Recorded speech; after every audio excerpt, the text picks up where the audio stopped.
Nom d'un clito. Nom d'un clito. Nom d'un clito. Nom d'un clito. Nom d'un clito. Nom d'un clito, le podcast qui se fout des tabous. Une exploration sans filtre ni excuse de la santé sexuelle au féminin et au masculin. Des témoignages intimes, des récits de vie, des interviews d'experts et d'expertes, des conseils et une communauté où ta voix compte. Je suis Céline Guillan, facilitatrice de l'univers Nom d'un clito. Bienvenue dans ce nouvel épisode de Nom d'un clito, le podcast qui se fout des tabous. Aujourd'hui, c'est Raphaël qui vient s'exprimer au micro du clito. Salut Raphaël et bienvenue dans cette émission. Salut Céline, merci de me recevoir. Mais avec plaisir.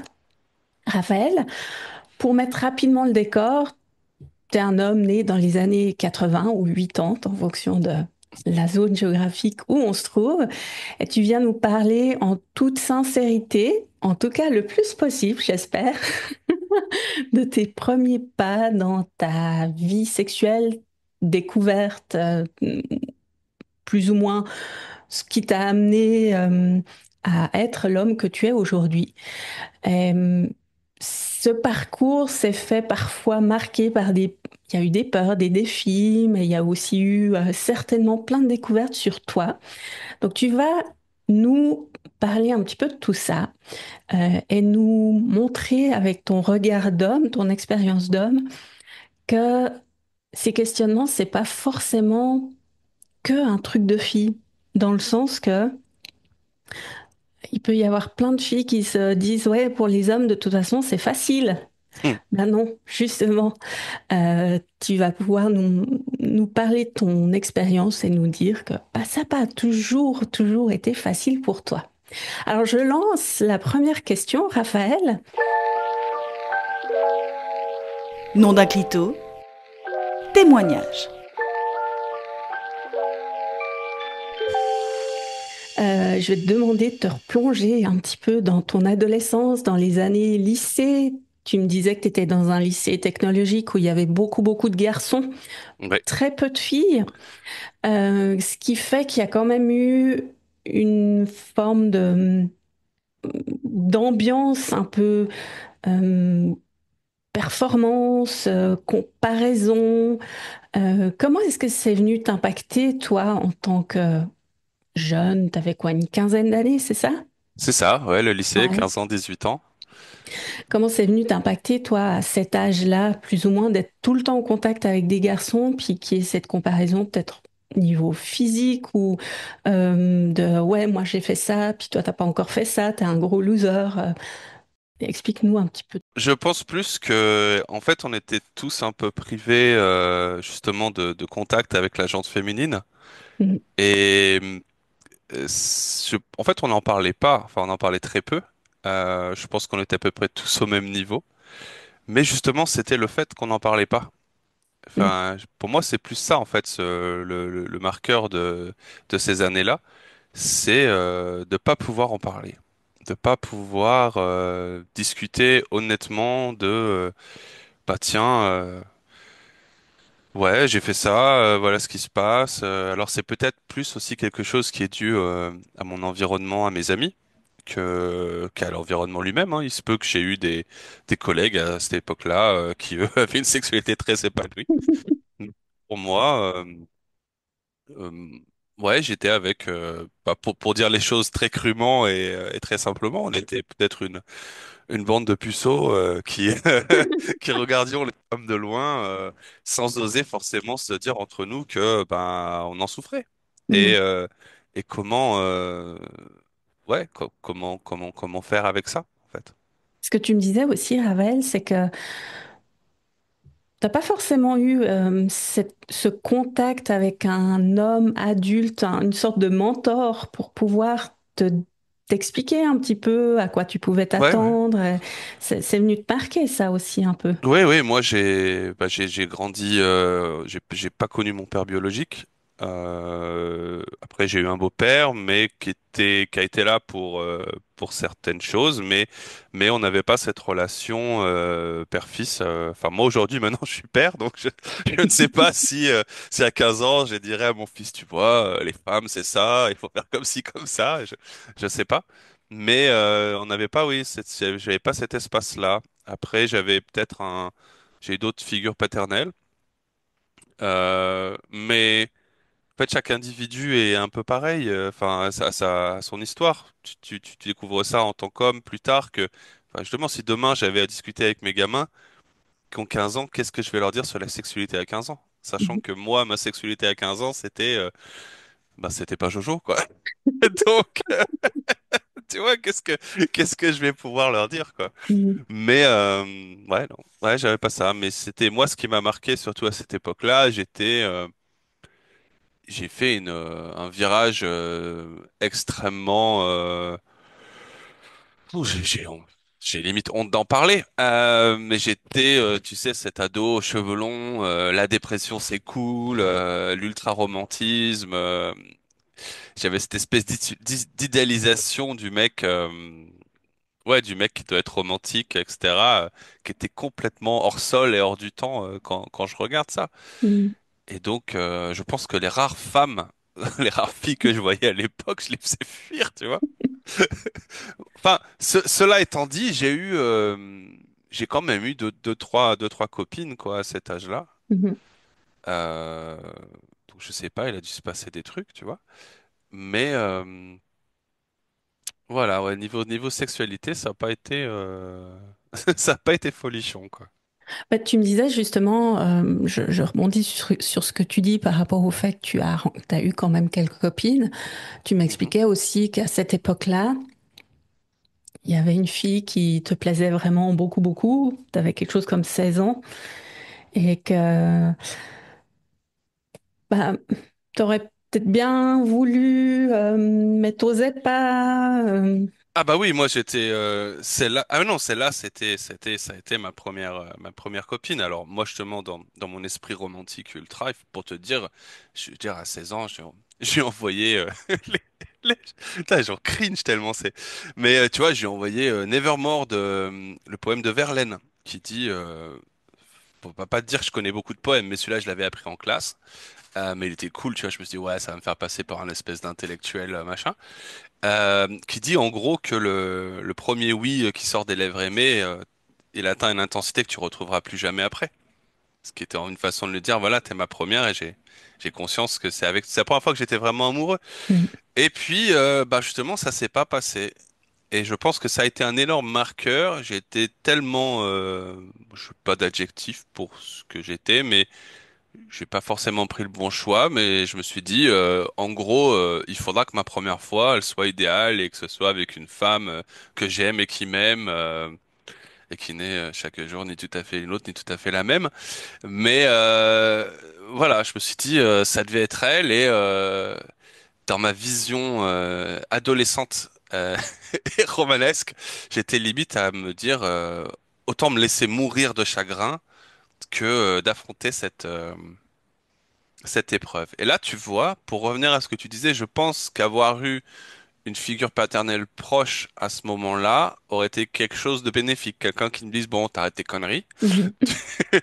La réalité, c'est pas ça, tu vois. Mais c'est quelque chose qui m'a poursuivi, donc. Et après, je sais pas si tu veux qu'on attaque directement ça, mais moi, ça m'a mené à... j'ai eu des copines après, mais à chaque fois, c'était pas la bonne. C'était pas celle qu'il fallait. Je me sentais pas en sécurité. Tu vois, je voulais pas que ma première fois ce soit ça. Mhm. Mhm. Je te jure qu'à 40 ans parler de ça, ça fait bizarre. Mais ouais, c'était ce que j'étais. Et c'est par là où je suis passé. Mhm. Et à terme, cette attitude-là dans laquelle je me suis littéralement enfermé m'a détruit d'une certaine façon à cet âge-là. Je pense que c'est de ça dont on va parler aujourd'hui. Ouais. Exactement. Parce que tu mentionnais aussi dans les coulisses, je suis une Mhm. privilégiée, parce que tu m'as dit plein de trucs dans les coulisses, que tu as perdu ta virginité à 21 ans. Et C'est puis, ça. on peut se dire, ah, c'est vachement tard en fait pour un garçon. Parce que quand t'imagines maintenant comment tout se passe, comment tout va super vite, et, sans mettre de jugement là-dessus, Mm. mais en ayant un regard observateur de, bah, ça peut arriver aussi des garçons qui ont leur première expérience sexuelle plus tard, puis c'est ok, ça fait, ça en fait pas pour autant moins des hommes. Avec le recul, ouais, ouais. Avec le recul aussi, j'ai l'impression que je vois ça de très loin. Mais je pense qu'il y en a même de plus en plus, Mhm. honnêtement, aujourd'hui. J'ai l'impression que les gens sont de plus en plus seuls. Donc, ça m'étonnerait pas que bah, t'aies une part importante de la population qui justement a ses premières Mhm. expériences tard, quoi. Et pour moi, c'est plus le chemin qui m'a amené à ça et au final, le tout ça pour ça qui je pense quelque chose, qui est peut-être intéressant dans mon expérience. Et c'est un peu pour ça que c'est un peu ce que je suis venu partager aujourd'hui. Justement, cet enfermement dans mon Dieu, cette première fois idéale ne s'est pas fait. Je vais être à la recherche de cette espèce d'idéal justement. Et comme en idéalisant tout, en fait, tu passes à côté de la réalité. Mhm. Et surtout, tu t'empêches de grandir, tu t'empêches de voir les choses telles qu'elles sont. Ouais. Tu mets un filtre devant ta réalité. Et donc moi, ça s'est concrétisé par voilà, c'est pas la bonne, et puis c'est jamais la bonne. Pas que non plus j'en avais des tonnes, hein. Et puis en même temps, t'as un énorme besoin. J'étais extrêmement travaillé par mes hormones. Et puis petit à petit, ça s'est aussi transformé en un complexe d'infériorité. C'est-à-dire que bah tu vois tous tes potes, tu sais quand tu commences à vieillir un petit peu et que tu te retrouves en face d'une fille qui elle a peut-être de l'expérience. Enfin, comment tu l'amènes ce sujet? Mhm. Tu vois là. C'est-à-dire que dès que tu vas commencer à être intime avec la personne, tu vas te dire, putain, si on en arrive à, excuse-moi, putain, mais si on en arrive à ce stade-là, comment je vais faire? Mhm. Et puis elle va me rejeter, et puis. Mhm. Et justement, en fait, tu t'enfermes toi-même dans, t'en parles pas, et puis moi, ça a abouti à justement des perturbations au niveau de ma sexualité. Mhm. Donc on en parlait avant, c'est arrivé à un moment j'ai développé des troubles d'éjaculation précoce, je veux dire seul, hein, en me masturbant tout seul, voilà. Et et puis après derrière sur de l'impuissance parce que t'as peur d'éjaculation, donc forcément ben tu stresses, donc tu voilà. Et plus t'y penses, plus ça s'aggrave. Mhm. Et tout ça, ça a été un cercle qui m'a amené, ouais, qui m'a amené dans des, des contrées psychologiques que je ne recommande à personne. Voilà. Nom d'un clito. Une exploration sans filtre ni excuse de la santé sexuelle au féminin et au masculin. C'est Céline. Je suis en compagnie de Raphaël qui vient nous parler de ses expériences de sa vie sexuelle, de son expérience de jeune homme qui se cherchait, qui avait de la difficulté à sortir une sorte de cadre dans lequel tu t'étais mis avec ses idéaux, cette idée de comment devait être ta première fois, et puis une pression que tu te mettais sur toi-même puisque tu viens de parler d'éjaculation précoce et d'impuissance. Est-ce que euh, si je fais un parallèle avec la manière dont tu t'es auto-éduqué en matière de vie sexuelle, vie intime, est-ce que tu pourrais dire que si tu regardais des films porno, ça t'a mis aussi une pression et ça t'a fait encore plus idéaliser comment devait être ta première fois? Est-ce que tu peux nous en parler un peu plus de ça, Raphaël? Oui et non. Parce que je pense que très tôt, j'ai eu quand même conscience que Bon alors, pour reprendre du début, moi je suis né dans les années 80 et je pense qu'un élément marquant de, de cette histoire, c'est j'ai eu Internet en 1998 Mhm. à 15 ans et pour ceux qui nous écoutent, qui ont connu cette époque-là, je pense que l'Internet des années 90, c'est pas forcément le même Internet qu'aujourd'hui. Mhm. Je dis ça aussi en tant qu'informaticien, en tant que voilà. Et j'ai toujours eu une passion, c'était trouver ce que l'humanité peut faire de plus dégueulasse, notamment dans l'histoire, mais aussi dans la sexualité sur Internet. Bref, j'ai vu des choses.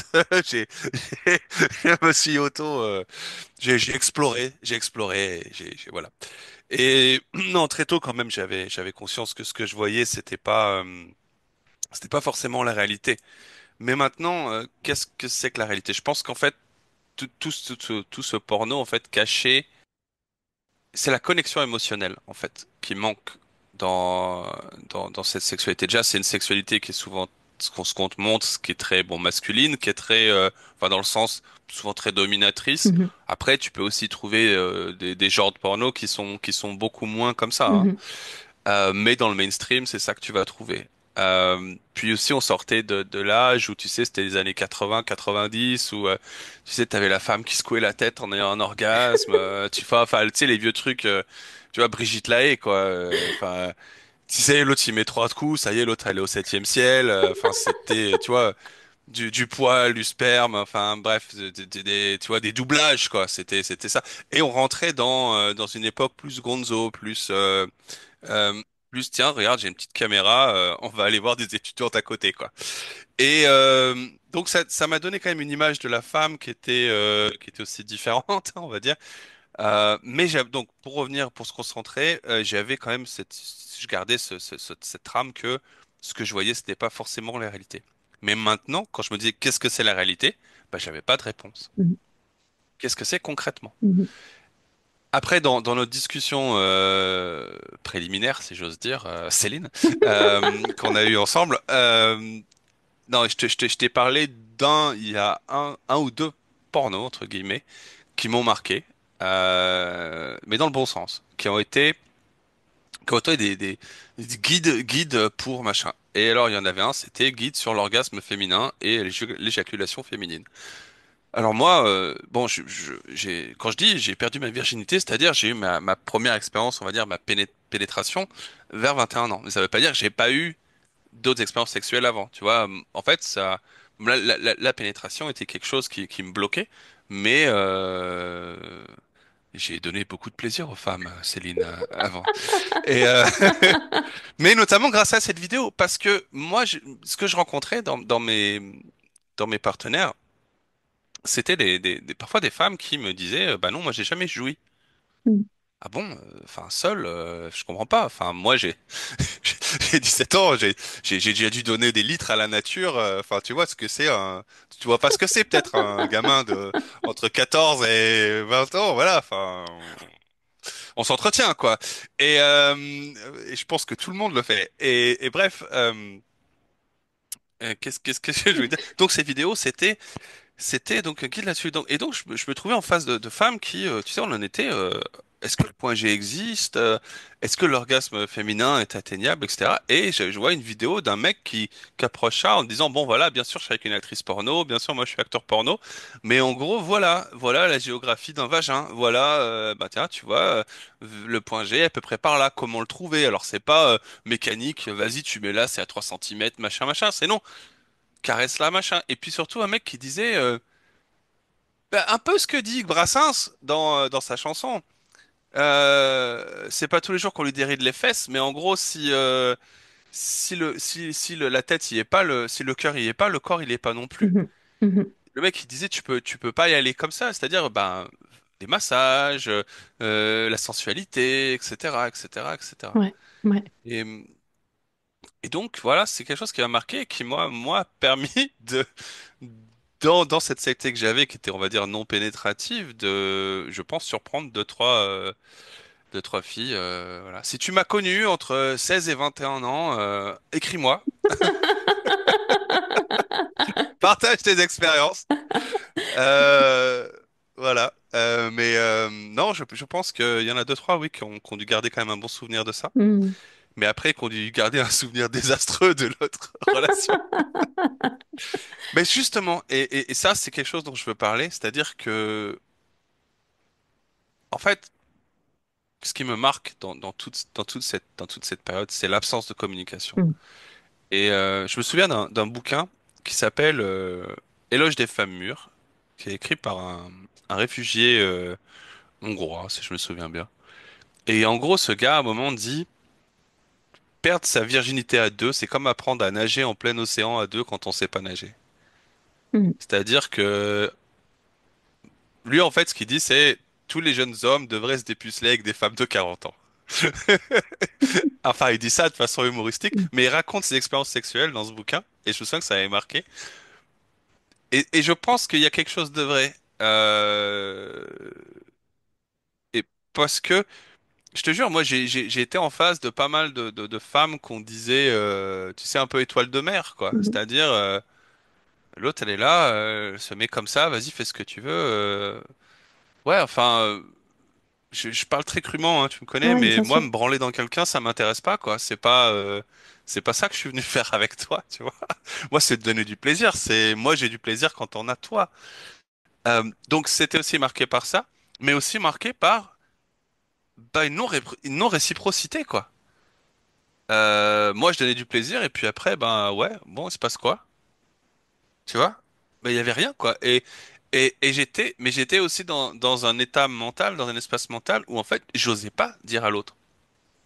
J'osais pas lui dire, bah ouais, et moi? Mhm. Et moi, maintenant, qu'est-ce qu'on fait? Parce que il y avait aussi il y avait une énorme culpabilité, je pense peut-être due au porno, de tous mes désirs sexuels ne sont qu'une domination de la femme. Tu vois, je me souviens de ma première fellation, enfin que j'ai reçue, hein, je n'ai pas d'autres expériences. Et écris-moi.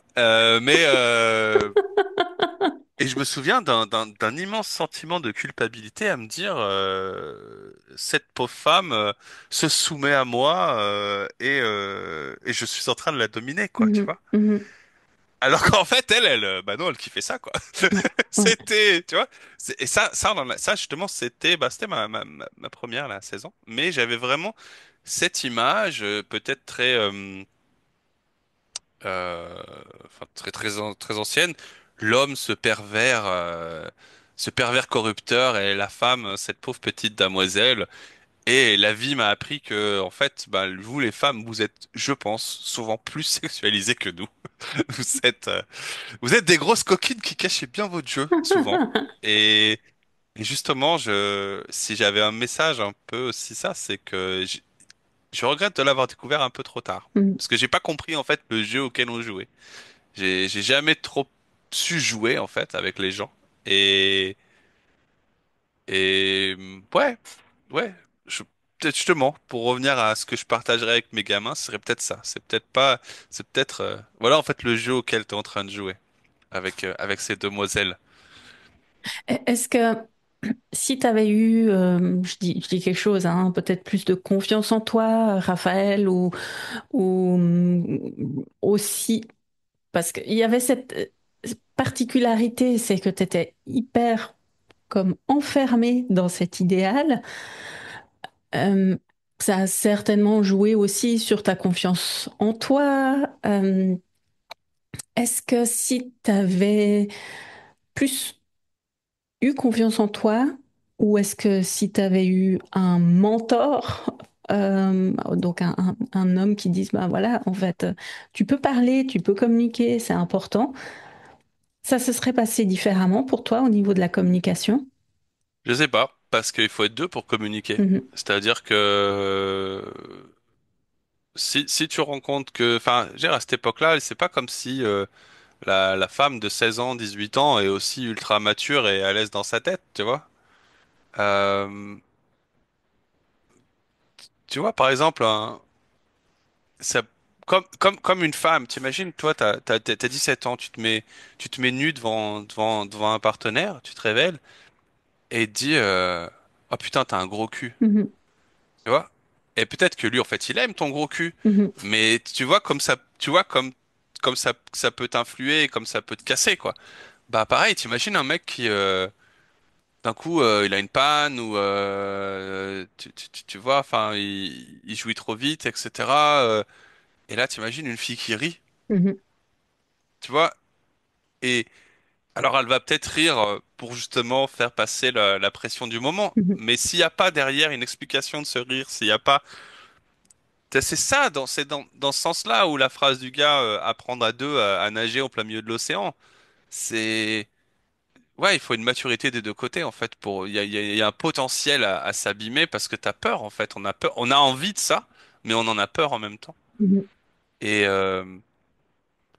ouais, je sais pas si un mentor, tu vois, ça m'aurait aidé parce que ben il choisit pas non plus les partenaires que tu vas rencontrer et avec qui tu vas.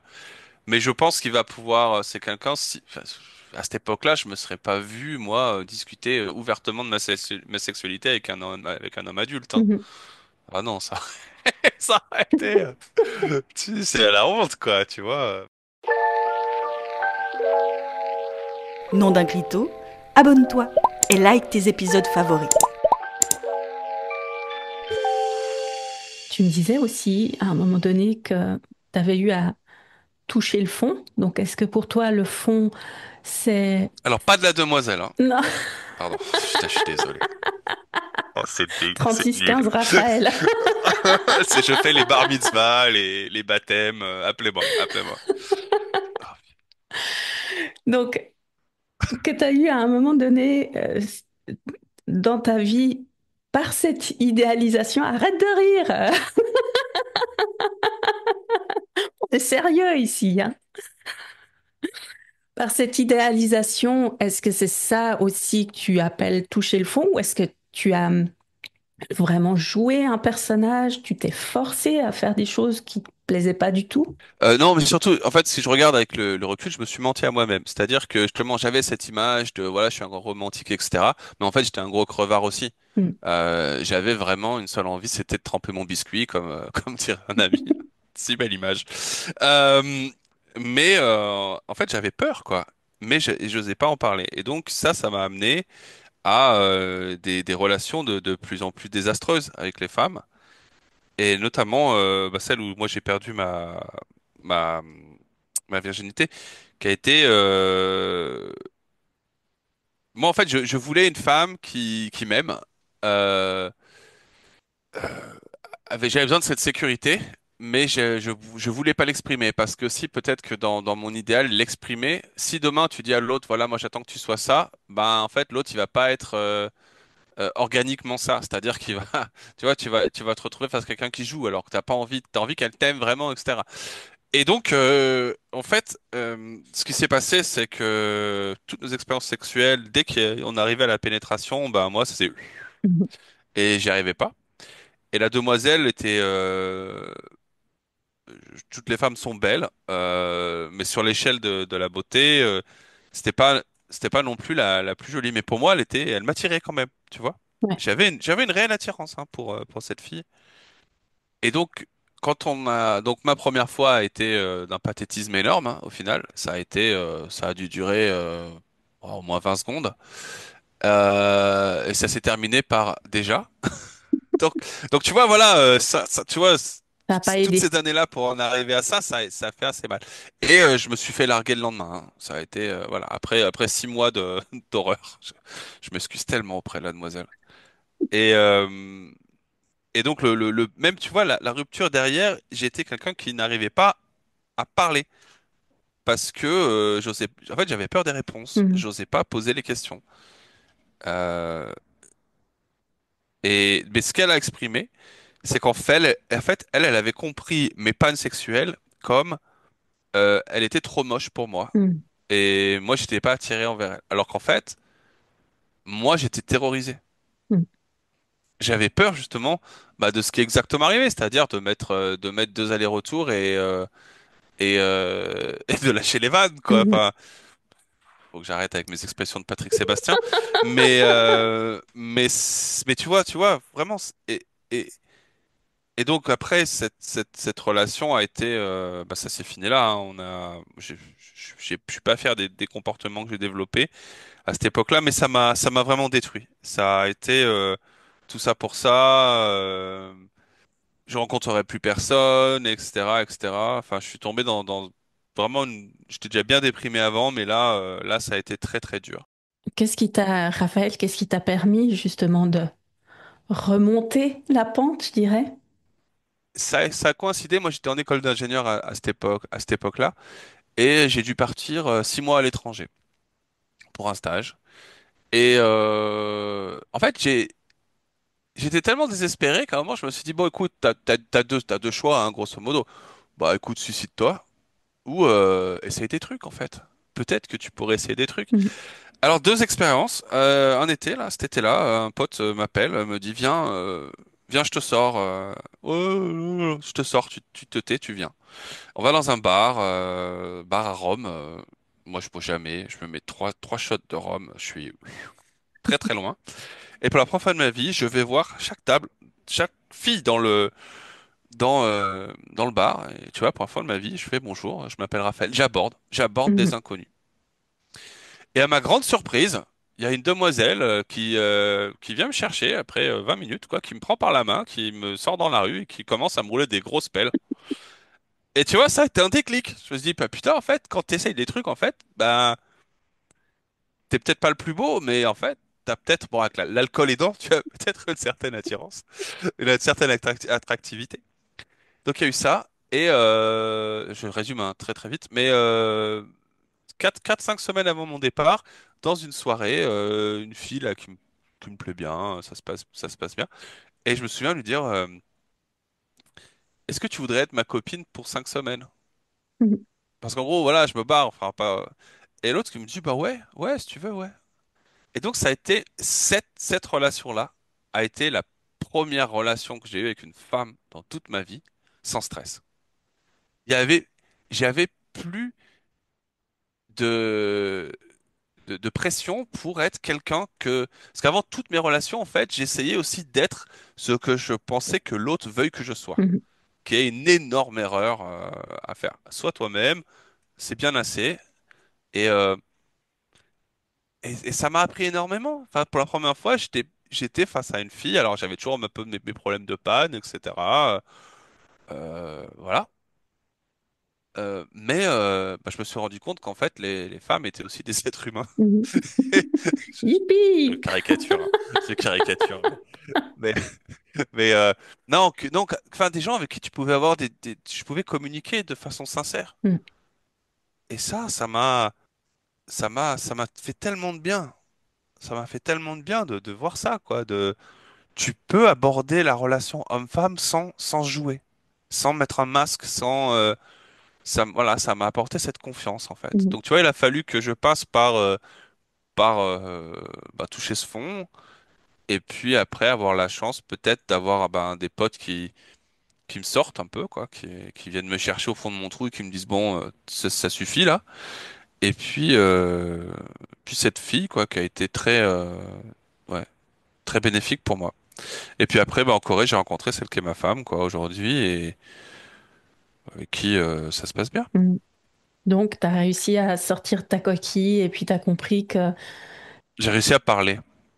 J'ai réussi à parler, en fait. Juste été ça. J'ai réussi à me dire, bah ouais, tu vois, à rigoler des choses, et puis tu te rends compte, en fait, en parlant que l'autre aussi, en face de toi, elle a aussi beaucoup de choses à gérer. Mhm. Mhm. Je sais pas si c'est l'expérience de tout le monde, mais peut-être que dans la vingtaine, on arrive avec nos bagages émotionnels, nos traumatismes sexuels qu'on a peut-être accumulés pendant l'adolescence et que enfin, je souhaite à tout le monde de trouver des partenaires avec qui on puisse ben, les partager. Et pour finir, Raphaël, toi, t'es papa de deux garçons. Deux petits garçons. Ouais. Est-ce que s'ils venaient d'ici une dizaine d'années vers toi parler de ça, comment tu aborderais ce sujet? Est-ce que tu serais à l'aise de le faire? Est-ce que justement tu pourrais leur offrir ce que toi, t'as pas forcément eu à cette époque où tu te posais beaucoup de questions? Est-ce que peut-être déjà maintenant tu en parles un peu avec eux? Enfin, pas dans autant de détails, mais est-ce que tu leur expliques des choses toutes simples par rapport à ça? T'en es où, toi, par rapport à ça, Raphaël? Bah, mes gamins ont quand même 3 ans et 6 ans, donc ouais, niveau sexualité, écoute, on fait le tour des positions sexuelles tous les 2 jours. Mais la base, tu Horrible. vois, par exemple, tu Non, parles non, mais je leur ai du expliqué ce que c'était une pénis zézette. ou... Bah, ils ont une maman aussi, puis c'est pas qu'on prend nos douches ensemble, mais on n'a qu'une salle de bain. Enfin, moi, j'ai pas de tabou vis-à-vis de mon corps, vis-à-vis d'eux, quoi. Enfin, bon, dans la limite, je suis un parent responsable. Mais bien sûr, ils ont marqué que leur maman elle avait une zézette, que papa il avait un zizi, que papa il avait un zizi peut-être plus gros que le leur, qu'il avait des poils, etc. Alors, il y a des trois questions qui passent, je leur réponds, hein. Non, mon grand, à un moment, je lui ai dit que pour faire des enfants, il fallait mettre son zizi dans la zézette des dames, hein. Mais puis ce qui est fascinant à cet âge-là, c'est que tu t'attends à ce que le gamin ait une révélation et puis fait, ouais, ok. Ah Mhm. tiens, j'ai eu ce Playmobil hier. Ok, bon bah c'est cool. Tu vois? Non, non, j'essaie de répondre s'ils ont des questions, j'en parler. Mais si plus tard ils viennent m'en parler, je pense que j'essaierai vraiment de leur expliquer que c'est normal selon les questions qui se posent. Mhm. Que c'est normal d'avoir des doutes et que si t'as des copains quand tu dis ouais hier soir j'ai pas assuré avec elle machin et que tout le monde éclate de rire, je leur dirais mais c'est peut-être que soit tes potes sont des cons Mhm. ou soit qu'en fait eux, ils ont les mêmes problèmes aussi et qu'ils en ont honte Mhm. et que c'est pour ça qu'ils s'en parlent comme ça. Et tu comprendras ça mais que toi t'as pas à avoir honte de ça, que ça arrive à tout le monde. Et si Miss Tinguette quand tu lui as dit tes peurs, elle s'est foutue de ta gueule et qu'elle s'est barrée et qu'elle bah c'est que c'est une conne, tu vois? Mhm. Mais par contre, elle, quand elle est venue te voir et qu'elle t'a parlé de ça et que toi t'en as rigolé, c'est toi le connard. Mhm. Tu vois, c'est des messages comme ça Ouais. que je pense que, en fait, justement, c'est peut-être un peu pour conclure, je sais pas pour conclure ou pas, mais tu vois, on parlait du porno avant. Le porno, en fait, il occulte toute la relation, toute la vraie relation. Mhm. C'est-à-dire qu'on parle de relations sexuelles, mais les relations sexuelles, c'est ce qui dépasse de l'iceberg. C'est-à-dire que c'est juste c'est un mini truc. Si t'as pas la relation, c'est-à-dire la confiance dans l'autre, dans l'ouverture de la possibilité de parler, c'est nul, en fait. Mhm. C'est naze. Mhm. Si tu, voilà, c'est ça, en fait, le message pour mes gamins et ce sera, ben, parlez-en, quoi. Pas parler, non, pas tout le temps, mais ayez pas peur de poser des questions là-dessus. Il faut pas rester seul. Il faut pas rester seul avec ça. Mais, si je disais ça à moi quand j'avais 16, 17, 18, 20 ans, je disais, il va falloir rester seul. Je disais, mais à qui je vais en parler? À qui? Mhm. Et j'ai pas de réponse. Merci, Raphaël, pour Avec grand plaisir. ce partage. L'épisode arrive déjà à sa fin. En tout cas, vraiment merci pour ton ouverture, tes partages qui auront probablement résonné chez d'autres, hommes ou femmes. D'ailleurs, si tu écoutes l'épisode et puis que le témoignage de Raphaël résonne, eh ben dis-le-moi. Ça me fera plaisir de te lire. Si ça t'intéresse, si ça te dit de venir t'exprimer au micro du Clito, eh ben contacte-moi grâce au lien que tu trouveras dans le descriptif de cet épisode. À bientôt et rappelle-toi, chaque voix compte. Nom d'un clito, un espace ouvert à toutes et tous. Pour tout savoir sur l'univers Nom d'un clito et ne rater aucun épisode, like et inscris-toi à la Clito News. À bientôt!